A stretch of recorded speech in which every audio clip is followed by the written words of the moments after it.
Yes, we are, finally.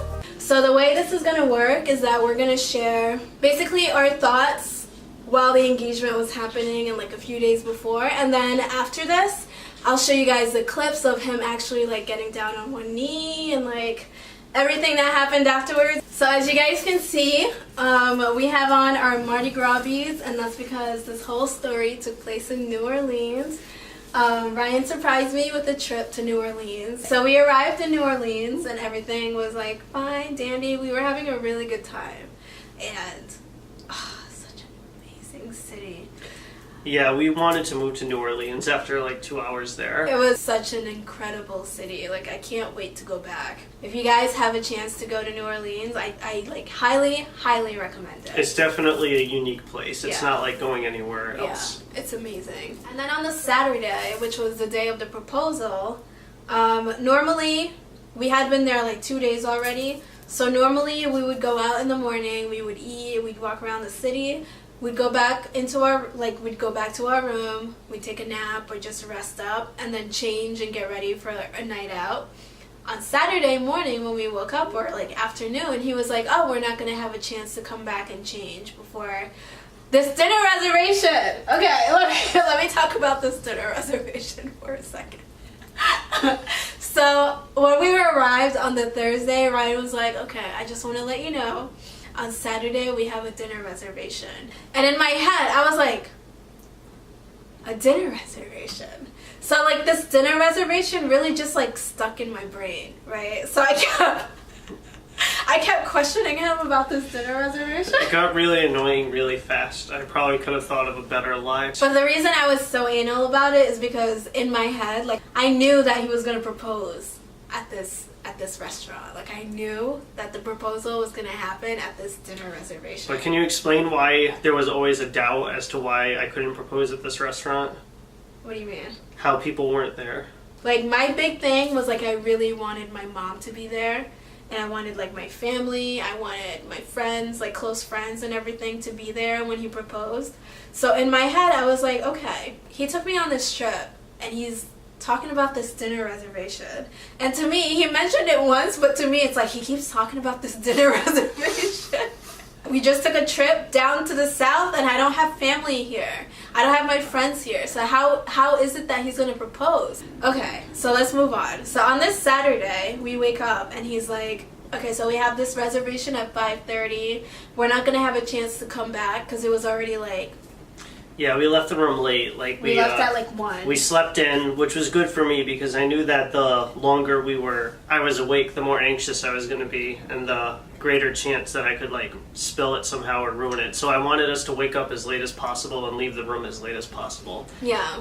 So we didn't leave the room till around 1. Yeah. And he said, you know, you should dress for the restaurant. While she was figuring that out, I was trying to figure out how to carry the ring around because I kind of had assumed I would just carry it in my pocket, and I should have realized it before, but the box fit, but there was like an obvious box in my pocket, so I knew I couldn't just walk around for hours with that. So then that's when the messenger bag came into play.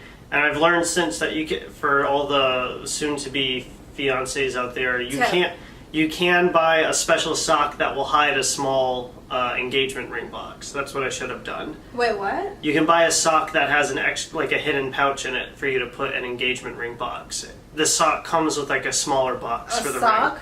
Yeah, it comes with like a pouch that you can fit a thin box in to put the ring in. So I should have done that, but I didn't. So I just had this giant box, and I couldn't fit it in my pocket without it being obvious, so I just carried it in my messenger bag. That damn bag. Yeah. It's okay, it's okay. And then we just went to Café du Monde for some beignets, and then, well, we went for drinks just to kill time, and it was like raining. It was like raining all morning. Mm-hmm. And then we just walked around and took some pictures, and yeah. Yeah. But it was so hot. So basically, yeah, we went for drinks, and then Ryan was like, okay, let's go to this hotel. They have like a carousel bar. We went to the hotel, we took some pictures, we had drinks, and then he was like, okay, we're gonna have to leave in like 15 minutes. So then we left the hotel and we started walking, and I could like feel this guy's energy kind of change. Like he just like, all of a sudden he just got like, I could feel the anxiety. But I didn't think much of it. I just wanted to get to this restaurant because it was so damn humid and hot outside. Like, I was already just like, my makeup was melting. So we're walking and he's like pretending, or he's looking at his phone, not pretending, but he's looking at his phone. And then we get in front of like this courthouse, the Louisiana Supreme Court, right? Mm-hmm. And he's like, okay, I think it's leading us the wrong way. And I was like so hungry at that point, and I was so damn hot. It was the heat, really. I was like, oh my God, Ryan, you knew this reservation, you had this reservation for like 3 days. You couldn't figure out how to get us there. I wasn't yelling, but I was just like, I was annoyed, right? So I was like, okay, give me the name of the restaurant so I can put it in my phone. So he gives me the name of the restaurant. I type it in and nothing comes up. Nothing. I was like, Ryan,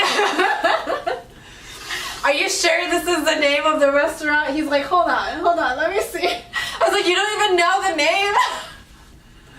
And around at this point, you could hear a jazz band like starting to walk down, like come down the street in the distance. Yeah, I could hear like we're standing in front of the courthouse. I could hear music off in the distance, but I didn't think much of it because again, we were in New Orleans and there's always music playing, but it did sound like a parade. And it sounded like it was getting closer, but I was like, yeah, just get me to this damn restaurant. I'm like melting right now. Ryan, you don't even know the name. There was no name. No name, right? So I'm like, oh. And then he's like, okay, let me see. And then like 5 seconds later, he just like turns to me and he like grabs my face like this. And he's like, we don't have a reservation. There's no dinner reservation. I was like, what do you mean? And he's like, you know, the last 10 years have been the best 10 years of my life. And I don't really know what he said after that. It was like, I kind of like, I don't know. I was in such shock because it's like, how is this happening right now? I'm not prepared. I didn't know it was going to happen here. I thought we were heading to a restaurant and now what is he doing? What is he saying? But I know he said like 2 things before he got down on one knee and then I remember I was just like, we were in the middle of the street. Not in the middle, but we were in front of the courthouse on the street. And I see like people just like staring. And I was just like, kind of just like focused and trying to process everything that was happening because I wasn't prepared at that moment for what was happening. And I'm going to put up some pictures because we had a photographer that was hiding. Basically, when he got down on one knee and he opened the box, I was like, and then I was like, what are you doing? I was like, are you serious? Are you serious right now? I kept saying, are you serious? Are you serious? And then like the tears just started coming. It was very overwhelming. Like just seeing him there, down on one knee. I wasn't expecting it, seeing the ring, and it was just like I started crying and I couldn't stop crying. So he was down on that knee for a while. Finally, I said yes. And by that point, the music was like really loud. Like the parade was basically in front of us. To me, it was just like, okay, a parade is going down the street. And so I didn't really notice them, right, because of everything that was happening. So he told me to turn around. And when I turned around, I noticed like my friends, or what looked like my friends, were walking down the street towards me. And they were like cheering. And I was like, no, like there's no way those are my friends walking down the street right now. But it was, and I was like, I saw them, and when I realized that it was really them, I was just bawling. I hugged them. My friend Awa told me to turn around, and that's when I saw my mom running towards me, and I was just like, oh my God, it was such an emotional moment. Honestly, it was just so much to process. Like, my brain basically just shut off. It was a lot. It was amazing. It was an amazing day. So yeah, I remember more than she does about the initial stuff, and it was pretty funny because when I stopped in front of the courthouse, that's where the parade was going to meet us after I proposed. They were supposed to come down the street like while she was saying yes, basically. And so I guess we were off by maybe like 30 seconds because the parade was already coming, so I was already getting pretty anxious, and my phone was going off saying that her friends were in position and the parade was on their way. And so Louise was just like, how can you not know where the restaurant is? You've been talking about this for 2 days. Meanwhile, the parade people are like, we're on our way. And I can hear them. And Louise is like, I just don't understand. Like, we had this reservation. And so that's when I was like, Louise, there is no... Louise, I want... I think what I did first was, like, I did grab your face like you said. And I was like, honey, I want to tell you something. And you're like, what? And I'm like, there is no reservation. And you were just like, what? What do you mean? And then the funniest thing was like, I brought you here because the past 10 years have been the best years of my life. And then she's like, but what about the reservation? And that was really funny. And I didn't laugh because I was so nervous. But that was the funniest part, was when she was like, but what about the reservation?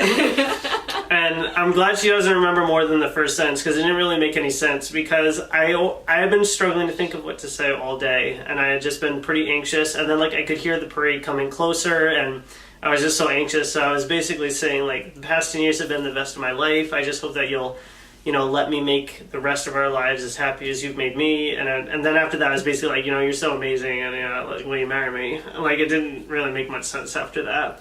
And then like I opened the ring box, and like you'll see in one of the pictures, her jaw is like completely dropped. She's like, what? and then she like touched her face. She's like, oh. And like I could see her like starting to cry. She's like, oh.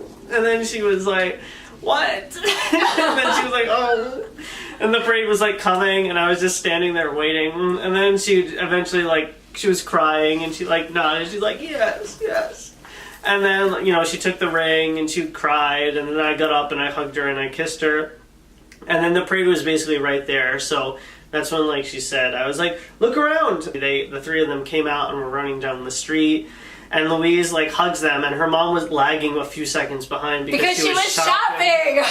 My mom, so they went in the store, as you're going to see in the clips.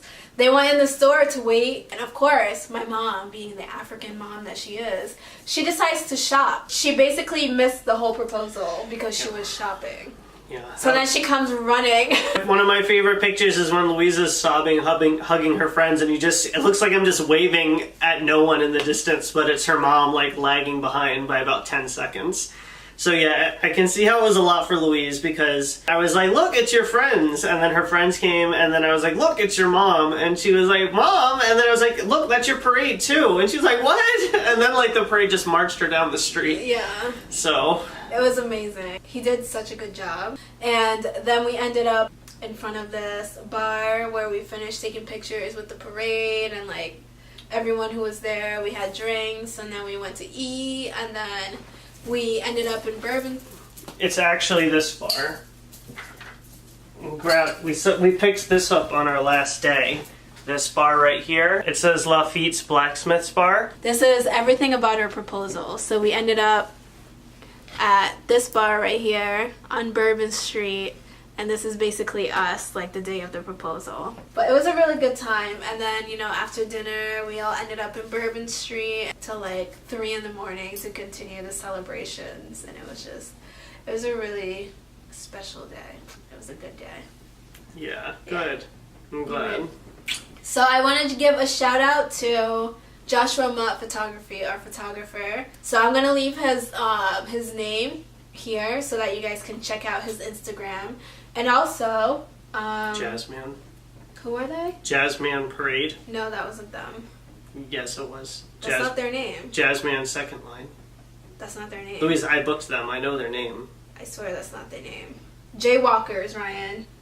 Wow. I told you. Just edit that part out. And then I also want to give a shout out to Jaywalkers, NOLA. They are the band that played for our Second Line Parade, and they were so sweet and so amazing. Can I give a shout out to one other person who made the proposal happen? Who? Hannibal Buress. So as far as coming up with the idea, I'm a big stand-up comedy fan. So Hannibal Buress, he had a whole set about New Orleans and how basically it's the only city in America where you can throw yourself a parade. I also want to give a shout out to my amazing friends who were there. Lauren, Awa, Sandy, thank you so much for being there, and obviously my mom.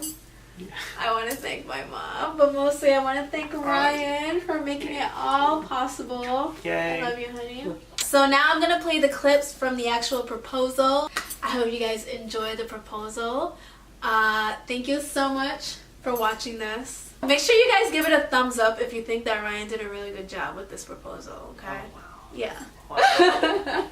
Oh, wow. I love you. I love you too. Okay. We Bye, guys. We love you, fam. Yes. I'm so excited, guys. No, she's been texting me since yesterday. What are you doing? I'm like, I'm at home. I'm cooking. She's like, what are you making? I was like, big ziti. Yeah, she doesn't know. It's almost like a cedar smell. Maybe Just film me. Is it filming? Yeah.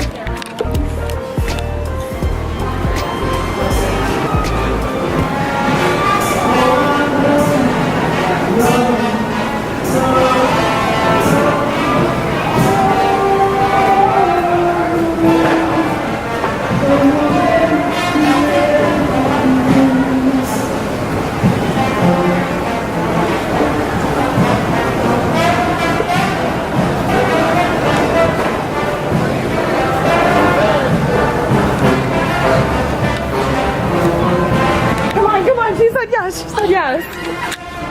I have goosebumps, look at the goosebumps so much.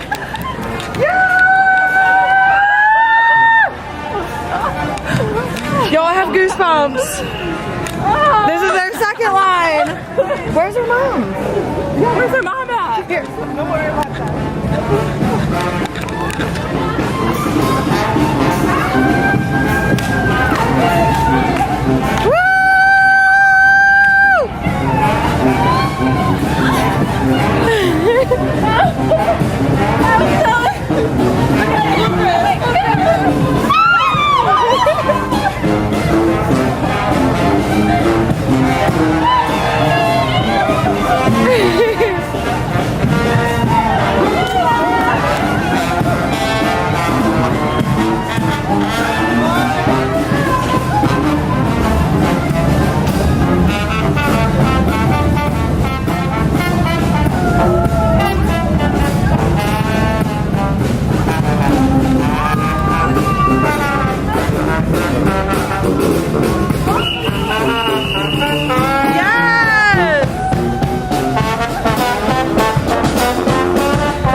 we? What did you say?